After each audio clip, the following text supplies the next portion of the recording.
All right, what is up, my friends? Yep, I am actually back from a week-long strike I just had on my channel for hate speech. So yeah, hate speech for talking bad against Israel, I guess. Anyway, today we're going to talk about. Let me just say, this debate is by far one of the greatest debates on this topic and on this conflict yet. For it's been going on for 10 months now, 11 months now.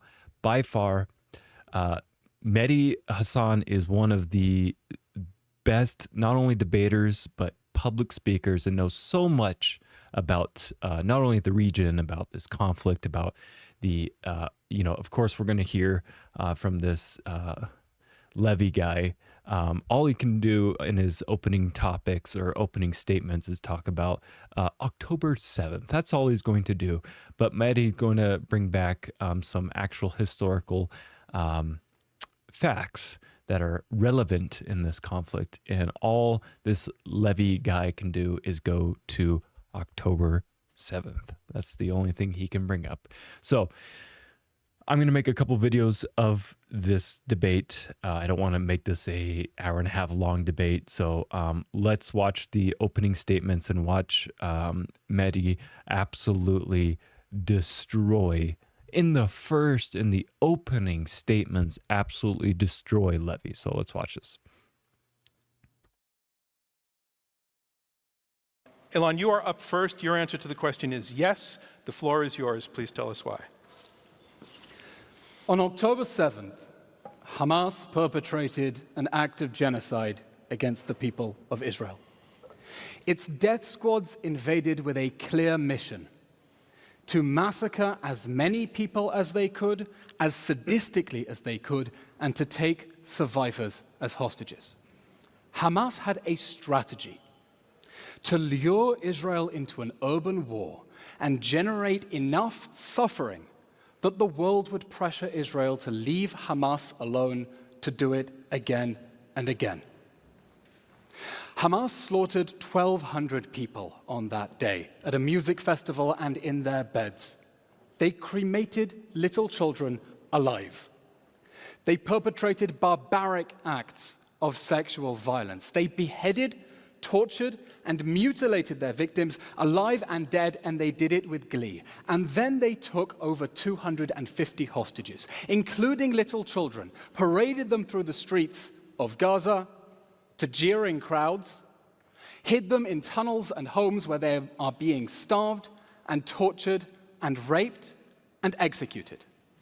It was the deadliest terror attack in world history after 9/11, the bloodiest massacre of Jews since the Holocaust, and the opening shot of the Iranian regime's regional war against Israel on 7 fronts. At this point, Israel faced a choice, as Hamas immediately threatened to do it again and again until Israel was destroyed. To do nothing, or to do something. Both would have consequences. Doing nothing meant letting Hamas get away with October 7th, leave it free to do it again and again, only this time with thousands of dangerous terrorists released from jail and with its popularity skyrocketing. That's not an option. Doing something meant targeting Hamas's terrorists in accordance with international law in order to dismantle their ability to wage war and live out that threat to do it again and again. That was the choice that Israel faced after October 7th. Now, after October 7th, that campaign to bring Hamas down and bring the hostages home was the only moral response. Hamas exists for the sake of war, and for the sake of peace, it must go. Let me explain Israel's strategy. Israel's strategy is to get civilians out of harm's way so that it can target Hamas's terrorist infrastructure under their feet. Hamas's strategy is to keep civilians in harm's way so that it can use them to shield their military infrastructure. Israel left Gaza in 2005 and never wanted to go back, but Hamas seized power 2 years later, started firing rockets at our cities, and rigged Gaza's urban landscape for war. They dug a network of military tunnels 1.5 times longer than New York subway under homes and schools and hospitals. They booby-trapped tens of thousands of buildings, They started firing rockets at our homes and our towns from inside their schools and their hospitals. In response, Israel's actions are to target Hamas's terrorists and to take unprecedented efforts to keep their civilians safe from their own leader's sick strategy to sacrifice them on the altar of jihad. That's why it keeps repeatedly urging them to get out of harm's way from Hamas strongholds and flooding the area with over 1 million tons of aid, because it keeps saying this is a war against Hamas, not the people of Gaza. Now, the suffering of my neighbors in Gaza is horrific. I blame their psychopath leaders for launching this war, fighting it inside civilian areas, and refusing to release the hostages and surrender.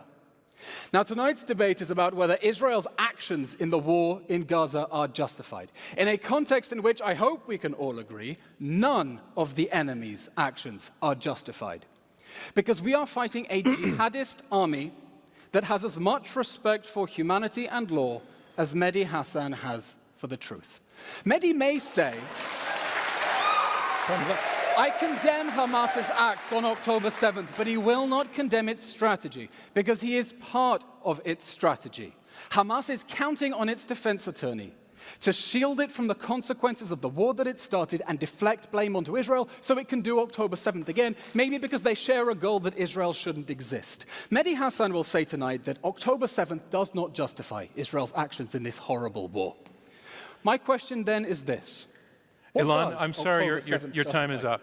What does October 7th? I'm sorry, your time is up. Thank you. Mehdi?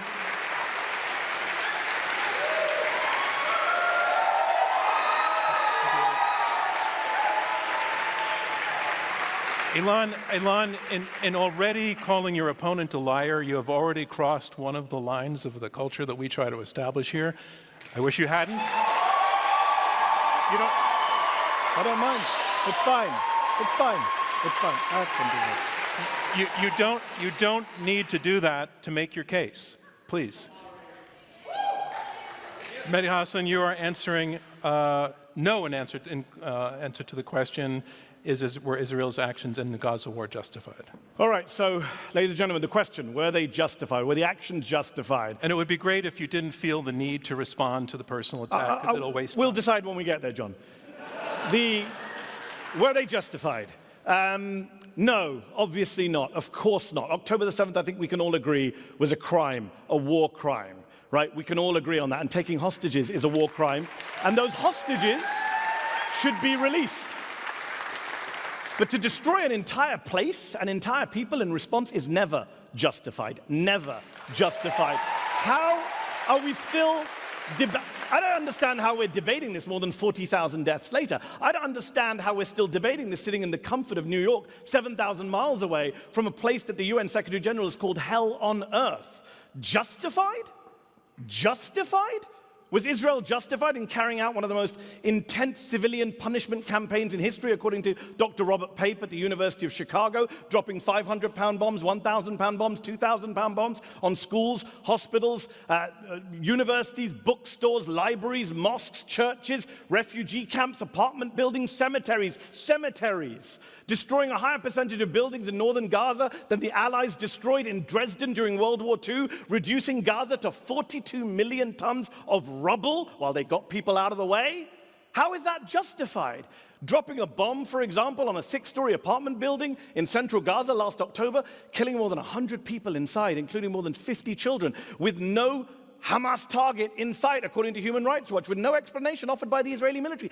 Even till today, was that justified, Elon? Was Israel justified in telling people to go to safe zones and then bombing them and killing them in those safe zones? According to NBC, there were 7 deadly airstrikes between January and April in areas that the Israeli military had specifically designated as safe zones, killing Palestinian civilians like Sabrine Sakani, who was 30 weeks pregnant at the time. She was killed in a safe zone in April. Her little baby, newborn baby, died less than a week later. Was that justified too, Elon? Was Israel justified in killing a record number of kids in Gaza, 16,000 children, turning Gaza into what the UN has called a graveyard for children, according to Save the Children, killing more kids in the first 3 weeks that were killed globally in each of the past 4 years, killing little kids like 6-year-old Hind Rajab and her 15-year-old sister Layan, firing 335 bullets into the car they were in. 335 bullets. And then killing the 2 paramedics who went to try and rescue them. Was that justified too, Elon? Was Israel justified in killing a record number of aid workers in Gaza?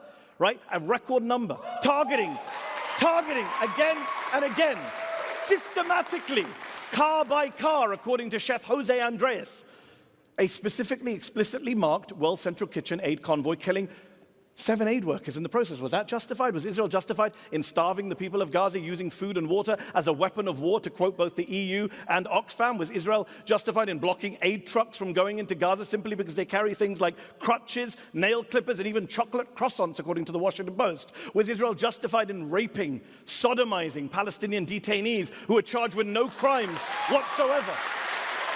Putting hot rods up their rectums, amputating their limbs, according to CNN and the New York Times. Was that rape and torture justified, Elon? Israel, according to the ICC chief prosecutor, who put out a statement calling for the arrest of Elon's former boss, Benjamin Netanyahu, said that Israel may have military goals, legitimate goals, but the way they're carried out, killing innocent people, starving people, is criminal, he said. Criminal, think about that. Elon Levy is a former spokesperson for a man who the ICC chief prosecutor once arrested for war crimes. Elon himself has produced a number of lies, sorry, John, in service of those war crimes. He has a bunch of tweets still up tonight which say that babies were beheaded on October the 7th, babies were baked in ovens, babies were ripped from their mother's wombs. October 7th was bad enough, but Elon had to exaggerate it for atrocity purposes. Those tweets are still up. Why would you trust anything this man says to you tonight? Look, he's here. He's here to gaslight you, to defend the indefensible, to excuse the inexcusable, to justify the unjustifiable, but you don't need to. Tonight you can choose to be on the side not of cruelty, not of criminality, but on the side of the innocent people of Gaza who are being killed as we speak tonight, as we speak, by Elon's former colleagues in the Israeli military on the orders of Elon's former bosses in the Israeli government. So yes, I choose to oppose this horrific and homicidal motion. Yep, there it is. There it is. I don't think there is much I need to add here. I think Mehdi did an incredible job of his opening statements about bringing facts to the table instead of what Levy brought up was burning babies, rapes that there is no proof of. Neither is there proof of burning babies or heads being chopped off of children. The list goes on. What Mehdi brought up was facts. Mehdi brought up the indiscriminate bombing of literally everything in Gaza, not just military posts, not just camps where they think Hamas is staying. Nope, they're just obliterating everything from hospitals. Cemeteries, and the list goes on. So I think this is a great debate for people to share with people who might still think Israel is in the right here. I mean, Mehdi brought up in the beginning of his statements about how this is even a debate anymore, and that's a great point. How is 40,000 lives later a debate? What are we debating now? Are we debating the 40,000 lives that have been destroyed, and the countless more that have lost children and mothers and fathers and sisters and brothers, and the list goes on? Is that who we're debating? It's absolutely silly to me, and this debate really puts the cherry on top of this is getting out of control. I will put this debate in the description so you can watch the full thing. I'm going to do more videos about this debate. It is incredible. There's so many great sections that I could do a video about. And if you guys want more, I will absolutely do more. But Mehdi is just incredible. Incredible knowledge, incredible speaker, incredible debater, and just he's I think everybody can agree that he is doing the Gazans great justice of speaking on their behalf here. So anyway, thank you guys so much. I'll see you guys in the next one. All right, bye.